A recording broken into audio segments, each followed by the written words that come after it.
Hello, welcome to our another podcast. In today's podcast, we have really great guest, and his name is vincenzo-toscano. It's a little hard for me to pronounce it. First of all, thanks for accepting my invitation, and thanks for being here. Yeah, it's a pleasure, Shahid. Thank you so much for having me. A pleasure to meet you again virtually. I know we met first time, if I'm not mistaken, in Spain, actually, in Yeah, it's Madrid been for Madrid. the Avast Killian Time event. So yeah, thank you so much for the invitation. I'm very excited to have some insightful conversation about Amazon and e-commerce in general. Yeah, you are the guy who I see every time actually active on conferences, on one this, and flying every time. So let me ask you a directly question. How do you manage your time actually while flying?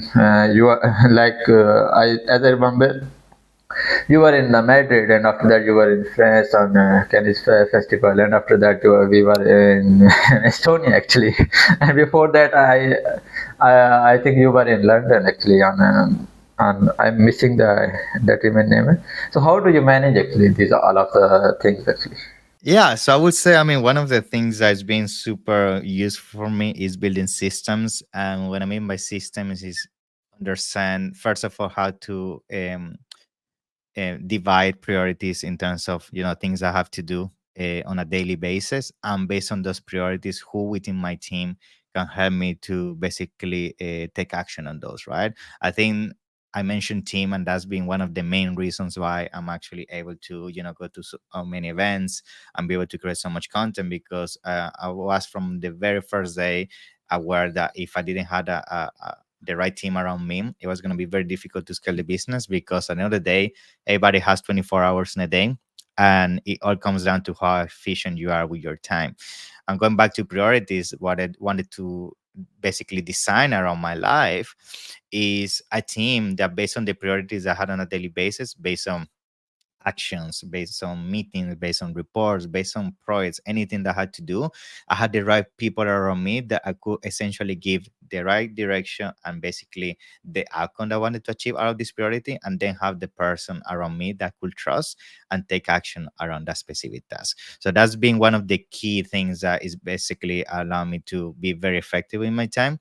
And another thing that I always apply with every single thing that has around activities that imply within my priorities is that everything has to be able to be achievable within my phone. That's something that I always prioritize. Why that's important? Because I need to make sure that every single action that I take on a daily basis from the perspective of something that has to be done to a client or something has to be done within the business. I need to be able to send just a simple message within Slack or WhatsApp or a simple call, and that can happen rather than me having to rely on a laptop. Why? Because given that I travel so much and I'm always in events, meetings, and all of that, I can now basically have be myself the bottleneck of the business. I need to make sure that if the input is required, my input can be provided on a simple line of text, and then the team can proceed and execute the remaining of the action. So yeah, those have been some of the main executions, I would say, that been really been helping me to be as efficient as possible in my time. It's effectively having the right system where that system is sustained by the right team, and then myself basically be always there to provide just the key inputs to make sure that whatever is being done can basically be finalized effectively. Yeah. Yeah, it's a really brief answer of that question. Okay, it's helpful. So, what was your motivation behind the Ecomcy as you were, and how you started it? How the idea came into your mind? I'm going to start in the business in the Amazon world, and what is the story behind it? What we are missing actually, and how you manage to excel in that business successfully, as you are doing. It's really great. Yeah. So, I mean, the business started because myself, I'm an Amazon seller as well. Effectively, my background has nothing to do actually with e-commerce.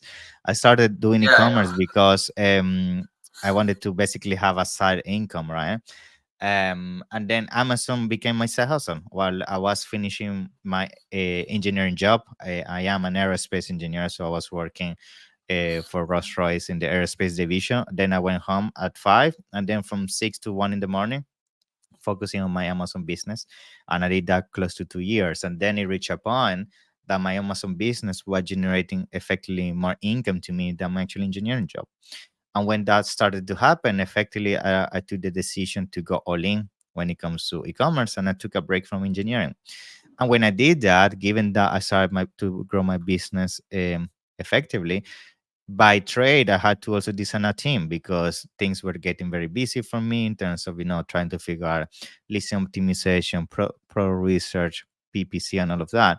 And when I started to design the team, first of all, I realized that I like the fact of managing teams. I'm very good when it comes to giving directions, keeping that team embedded within a specific system in terms of this is the input and this is the outcome I want to achieve. But beyond that, after starting going to different conferences, masterminds, effectively meeting people in the industry, I realized that a lot of people had amazing products, amazing brands, but they were lacking execution, they were lacking knowledge. And given that I successfully did it for my brands, I said, why I don't use my team and my expertise to help some of these people. And then I got a few clients just as a trial, as a pilot, and things started to go very well. And then those people recommended me to more people, and from there essentially it reached a point that I had to found Ecomcy as an official company within my umbrella of companies that will support also Amazon sellers.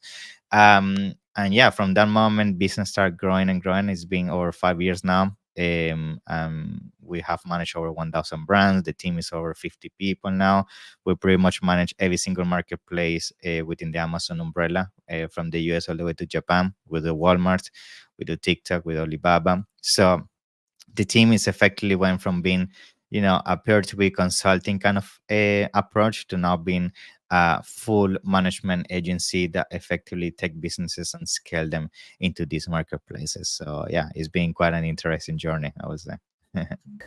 Okay, so in 5 years, it's really really great progress if we calculate it, and just because I can see many guys in the past they have started like in the same period around 5 years ago, but they haven't got that kind of success or that kind of achievements the way you have managed, and it's really really great. So you guys are, but your expertise in which points you are more expert? Like I am in sourcing, or you are in sourcing, Amazon DSP, Amazon PPC, account management, or which parts you think? Yeah, I'm not king of these parts. I can just, and these parts are mine. No one else can talk about that on about them. Yeah, I would say some of the things that I really enjoy is how you bring all the different units within an Amazon business to effectively execute a strategy. What do I mean by that? An Amazon business is not only PPC, which is what most people think. It goes beyond that. You need proper ACO strategy, you need proper branding strategy, you need proper sourcing strategy, you need proper logistics, you need proper business management, accounting. So there are so many things, right? And I feel all the successful sellers that I have met is people that have managed to grasp all these areas in a profitable way, in the sense that they know how to interconnect them to work profitably, right? So from my side, that's been the case as well. Like that would be one of the things I like and I specialize the most on, and that's why we do full account management, is that I'm able to always reverse engineer what are the things that your business is struggling with, what are some of the objectives you want to achieve, understand why you're not there yet, and from there help you design the plan of action to get you there, by combining all the business areas that you need to tackle, like the advertising, what we have to do from an SEO perspective, all the different spectrum of things, to make sure that all of them are interconnected, and effectively you're able to achieve the outcome that you want. And that's something I always try to push a lot to all the Amazon sellers that I know, and people in the industry. I feel a lot of people try to sometimes always focus the conversation about quick wins, quick tricks, or the silver bullet, like, oh, you do this small change in PPC and it's gonna save the business, or you do this small change in ACO and it's gonna rank you organically. But unfortunately it goes beyond that. And that's why I would say, even as an agency, we've been very different than the rest because we take an holistic approach. And I would say that's where you really need to understand that to win the game nowadays, you need to attack all the fronts. Like, it's not anymore a game like in 2014 that it's all about PPC. You really need to understand all the areas to successfully scale the brand forward. Yeah. Yeah, that's a really, really good and brief answer as always. So, so let's start with your career. Let's suppose if there is a brand who is doing like we can assume a case study, and they are going to choose your agency like Ecomcy, and they have some kind of like a goal. They are doing this kind of amount right now. Currently, they are struggling with different factors like they are in touch with you, like they wanna scale as well, and they wanna the first thing first they wanna cut their problems in their business, and the second thing they wanna scale them. So which SOPs you will follow for them, and what how you will act in that scenario? Yeah. So I would say the first thing that we do when a brand comes to us is have a look, first of all, at the market itself, right? Because I feel one of the most important things is understand the playing ground you are basically taking action into, right? Because if you have certain expectations of growth or performance that actually don't reflect the reality of the business itself, right? In the sense that, let's say you're selling pet toys, right? And then you want to do $10 million per month as an example. But then when you really go in depth in the data, you realize that the best seller that has been there for years, the maximum they do is 5 million per month, right? And the reason why that's a good thing to identify is that if you're aiming for 10 but the best seller is doing 5, that means whatever strategy you do is never going to be achievable, at least on the current spectrum of where you're playing into, because the market is not at a stage that is going to allow you to reach those milestones, at least right now. So first of all is understanding what the market looks like, what are some of your competition doing, what is your control of the market in terms of, what is the market share that you already control, in terms of what is the percentage of revenue, of keywords, of distribution, in terms of product offering. Once you understand that, then you can say, okay, I'm at this level, on level 5, bestseller is 1100 as an example.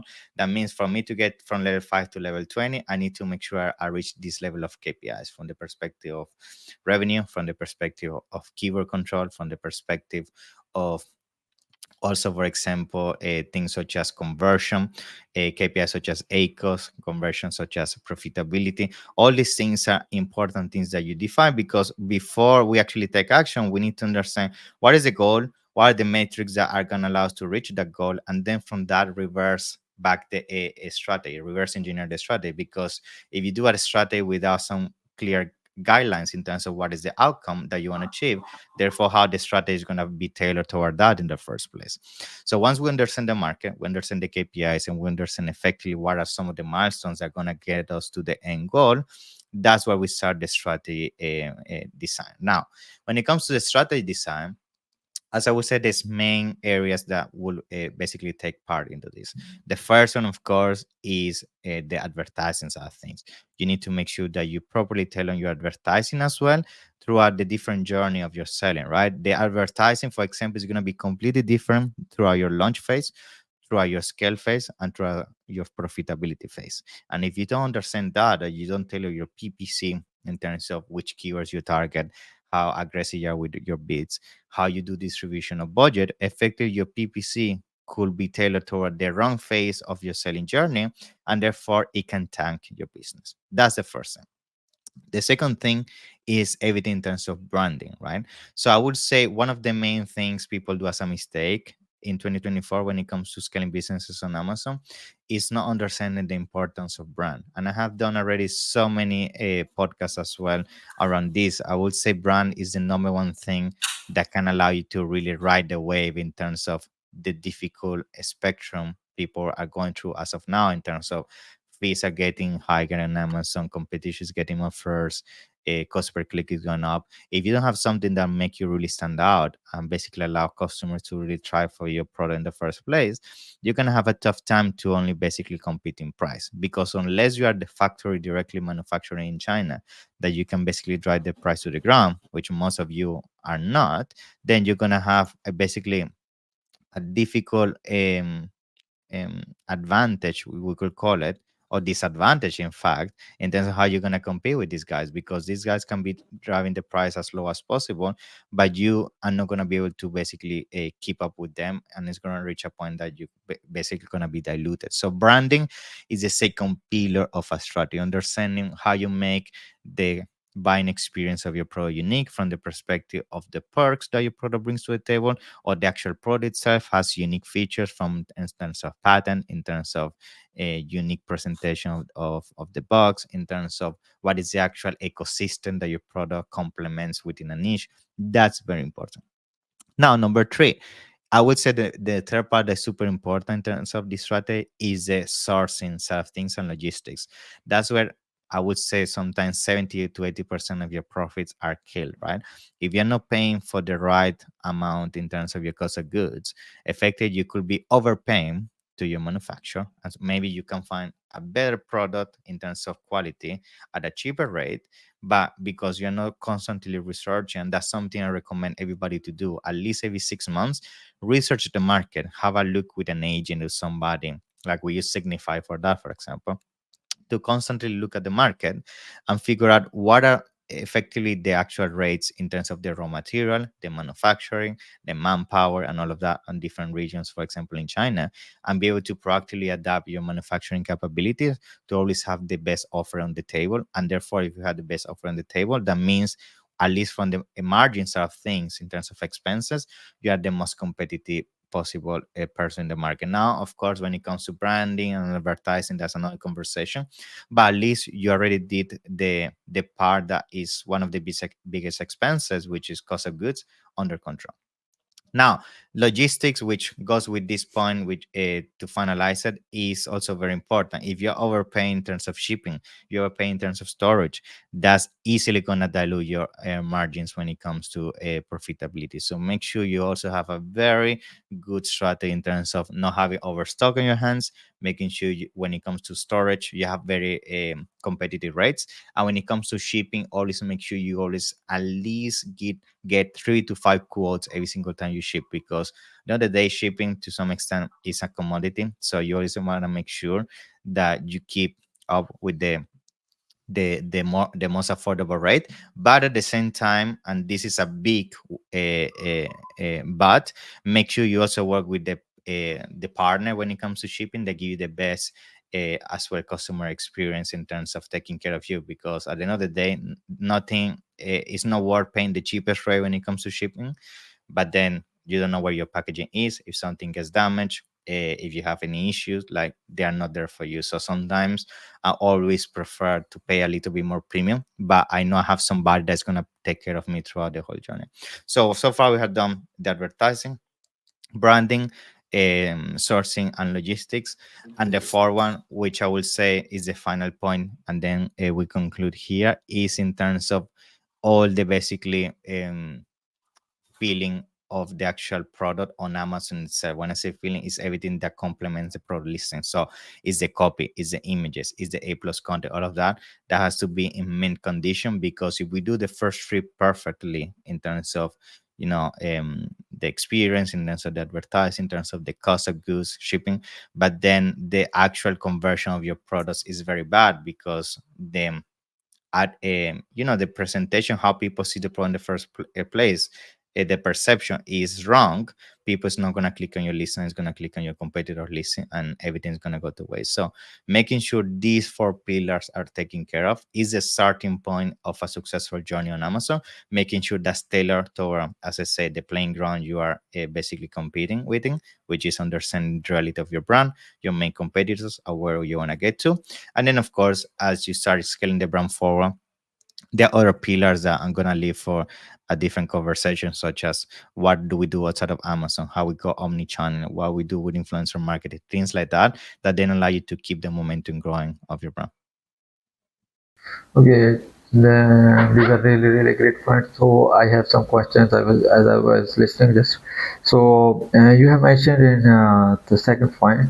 So you said if you are not a direct factory owner, or if you are a Chinese, or if you are a seller, they are all, obviously they are gonna kill you.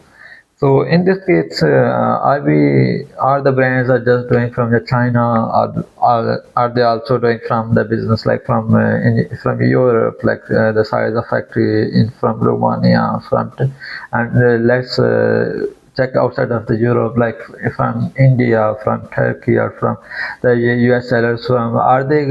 Is the trend going towards other parts as well, or the trend is just according to your experience?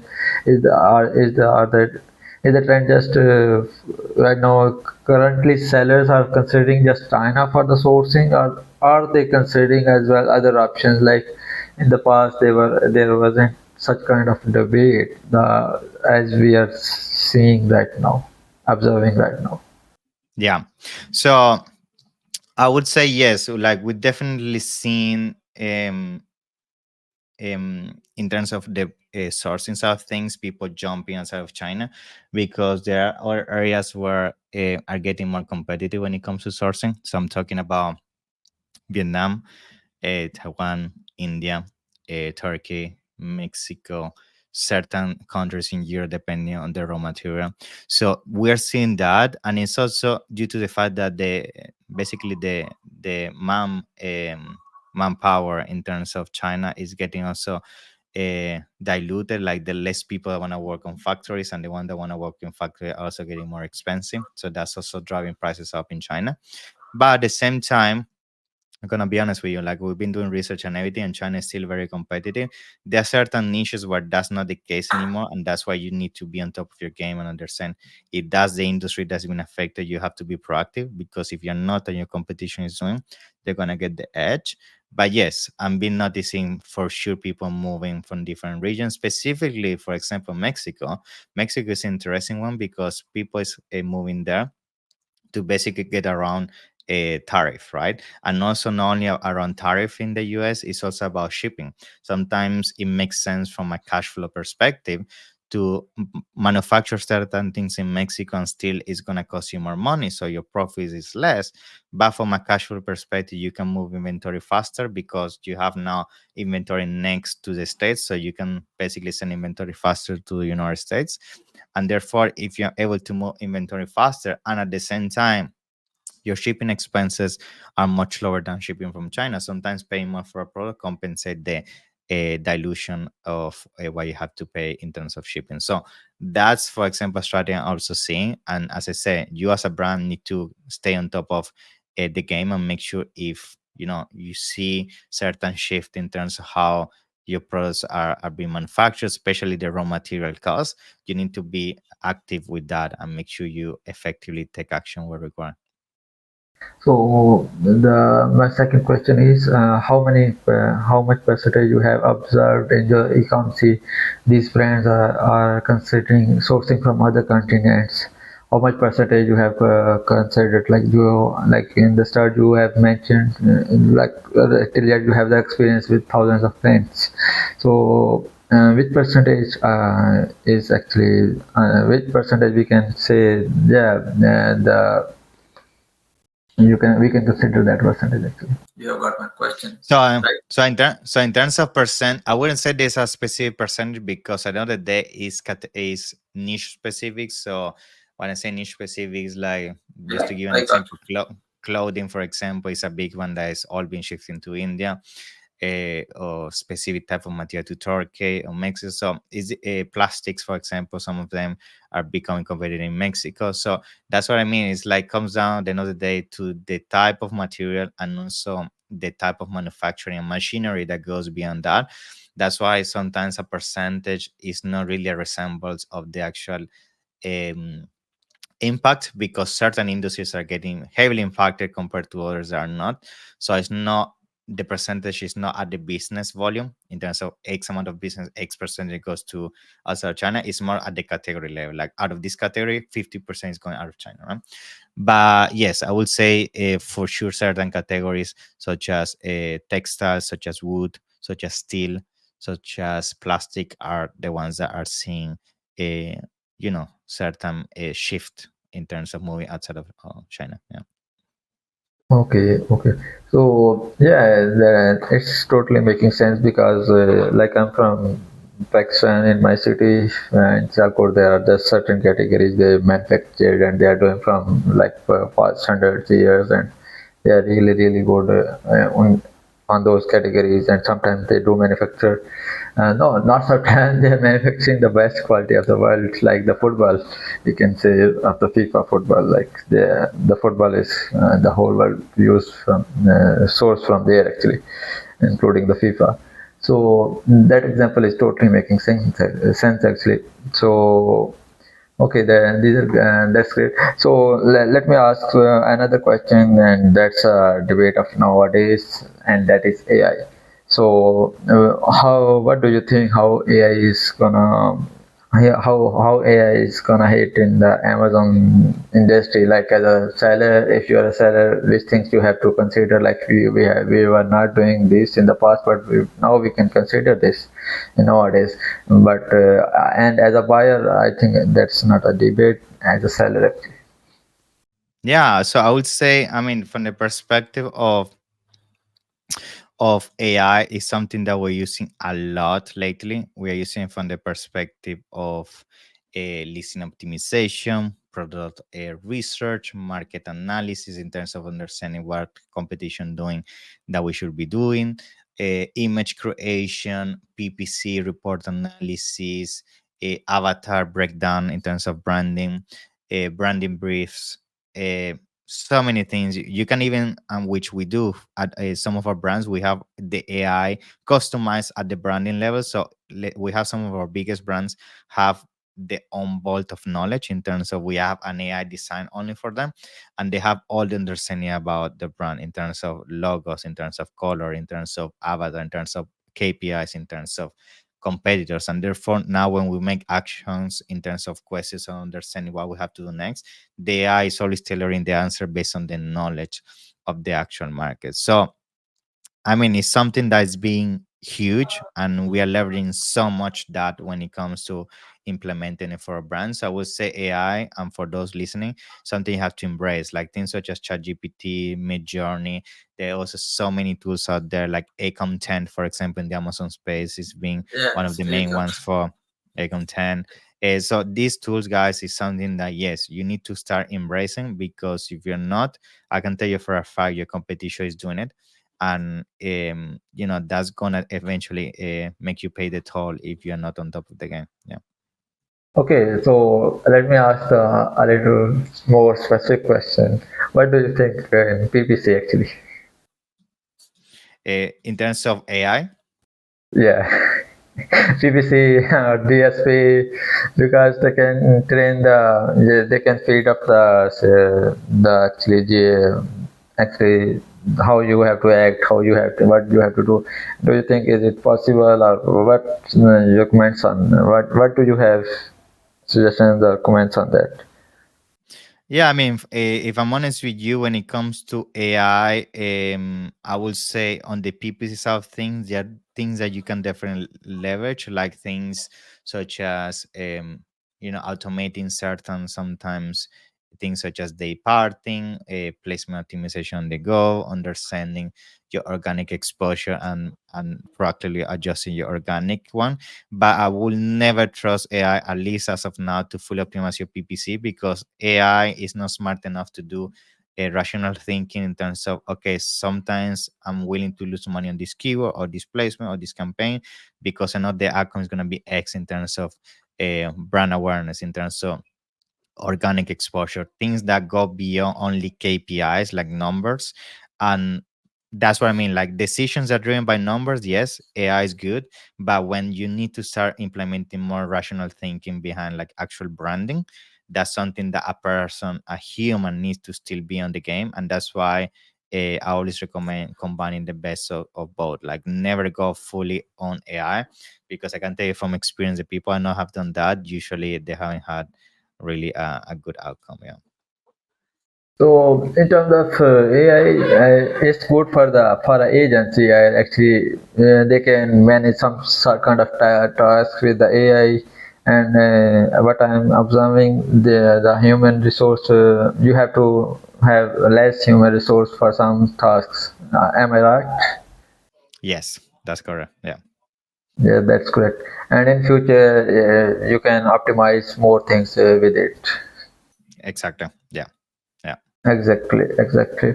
So yeah, so what suggestions do you have for the brands? They are doing really, really good, as you have said in last conversation, in some moments ago. They made the mistakes, and they are not. They are still making, and that mistake is actually costing them. Yeah, I would say, I mean, as an advice to conclude everything we've been talking, I see something you need to be really strategic is understanding that Amazon is not your business; it's a channel. The reason why this is very important is because one of the things I'm identifying is the reason why a lot of businesses are struggling is that because they put all their eggs in the same basket. Everybody only went full in on Amazon. They never built a presence on other channels, on their website, social media, things like that. And I would say this is a year that you really need to pivot and start diversifying your streams of income, because if you don't, it's going to happen the same thing that's been happening, unfortunately, to a lot of people, which is Amazon is getting tougher. You don't have a plan B. You don't have another avenue of generating cash flow to sustain the growth of your business. And therefore, now if you try to pivot, it's going to be very dangerous because you don't have a plan B, essentially. So, as a recommendation, embrace all the things I say. And at the same time, is understand that Amazon is not only a PPC game, is multiple pillars in terms of areas of expertise you need to master. If you don't have the time of the experience, just hire somebody that can help you with that, or a team of experts that can help you on all those fronts. And then at the same time, understand that having an e-commerce business is not only about Amazon. Start diversifying also, your strategies and your efforts out of Amazon, so you can, at the same time as Amazon is getting to the restructure, if you're going to scale mode, you have other essentially incomes in terms of revenue that can sustain the growth. Because the last thing that you want, which happens unfortunately to a lot of people, is that if Amazon starts to go sideways, essentially you don't have a trampoline to bounce back. Rather, our brands are now doing very well, where Amazon started to underperform, but now they have a very strong presence in social media. They have a very strong audience that goes still to the website or Walmart or TikTok shop, and now they actually built a brand. They didn't build only a distributor channel, which is what most Amazon sellers have, unfortunately, and they are lacking the branding side of things. Yeah. Yeah, yeah. I was going to ask that question, and you have already answered. For building a brand, like you have to have a presence on Walmart and on TikTok and on eBay and whatever you need to have. Actually, you have to sort of. And yeah, these are really, really. We have really great talk around around many topics. So, on last, what would you want to say? I would say, other than that, no. I mean, for me, it's been definitely a pleasure to be on the show. I would say, these are tough times, and I really want to put myself forward to add you guys as much value as possible. So, feel free to reach out and find me all social media channels as Vincenzo Toscano, and Ecomcy as well. You can find us everywhere. And if you want to book a free consultation with my team, you can do through the website. More than happy to give you 30 minutes where we can explore your situation, see where you're lacking a strategic execution, and then we can explore how potential we can be part of your journey and help you figure that out and scale your business forward. Yeah. Yeah, I will put the links, and I would like to say a bundle of thanks for accepting my invitation, and it was really, really great to have you. It's been a pleasure, Shahid. Thank you so much, and hopefully I see you soon at upcoming events. Okay. Thank you. Yeah, thank you. Until the next time. Bye bye.